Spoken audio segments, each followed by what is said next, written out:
প্রথমেই সকলকে স্বাগত আমার চ্যানেলে। আমি সুব্রত, কলকাতায় থাকি। আজ আমি আপনাদের জন্য একটি দুর্দান্ত রেসিপি নিয়ে হাজির হয়েছি। ব্রেকফাস্ট ও টিফিনের জন্য দুর্দান্ত একটি রেসিপি, নরম এবং তুলতুলে ইডলি।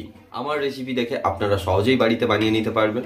তাহলে আর দেরি কিসে, ঝটপট বাড়িতে বানিয়ে ফেলুন। আর ভিডিওটি যদি ভালো লেগে থাকে তাহলে লাইক কমেন্ট করুন, ভিডিওটি সকলের সঙ্গে শেয়ার করুন। আর চ্যানেলে নতুন হলে চ্যানেলটি অবশ্যই সাবস্ক্রাইব করুন।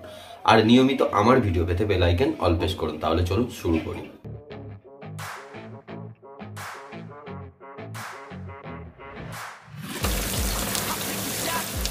চাল ভালোভাবে ধুয়ে নেবেন। বিউলির ডাল ভালোভাবে ধুয়ে নেবেন। প্রায় 2 থেকে 3 ঘন্টা ডাল ভিজিয়ে রাখবেন। অল্প জল দিয়ে ভালোভাবে পেস্ট বানিয়ে নিতে হবে।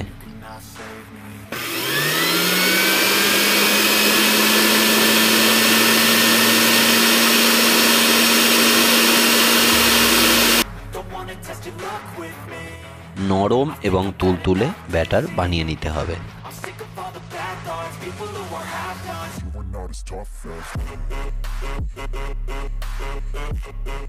প্রায় 4 থেকে 5 ঘন্টা চাল ভিজিয়ে রাখবেন।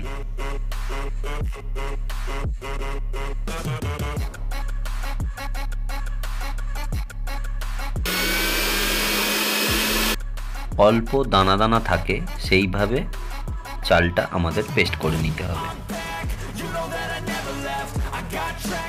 চালের পেস্টের মধ্যে ডালের পেস্ট ঢেলে দেব।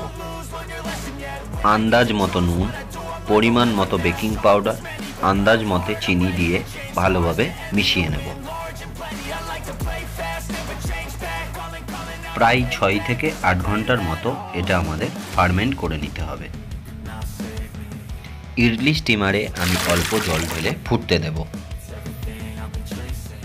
ইডলি স্ট্যান্ডের ওপর এরকম পাতলা সাদা কাপড় আপনারা দিয়ে দেবেন, যাতে করে ইডলিটা সহজেই উঠে যায়। বা তাছাড়া আপনারা তেল গ্রিস করে নিতে পারেন, কিন্তু বেশিরভাগ ক্ষেত্রেই ইডলি উঠতে সমস্যা হয়। এইভাবে আপনারা একের পর এক ইডলি ব্যাটার ভরে নেবেন।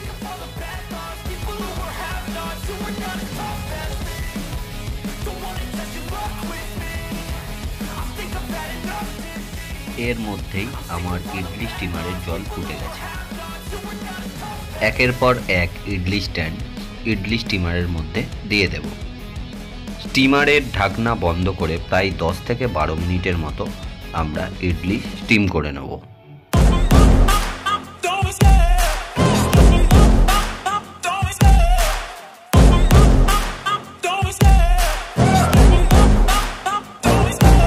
Love the chase and the hunt, and I set the pace when I'm running. I always take what I want and I always...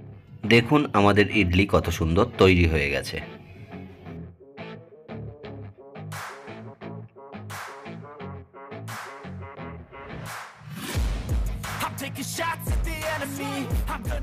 দেখুন কাপড় দেওয়ার কারণে আমাদের সহজেই ইডলিগুলো ছেড়ে যাবে। নরম এবং তুলতুলে ইডলি তৈরি। গরম গরম পরিবেশন করুন সাম্বার এবং চাটনি সহযোগে। তবে দেখা হচ্ছে পরবর্তী এক রেসিপি ভিডিও নিয়ে। ততক্ষণে আপনারা সবাই ভালো থাকুন।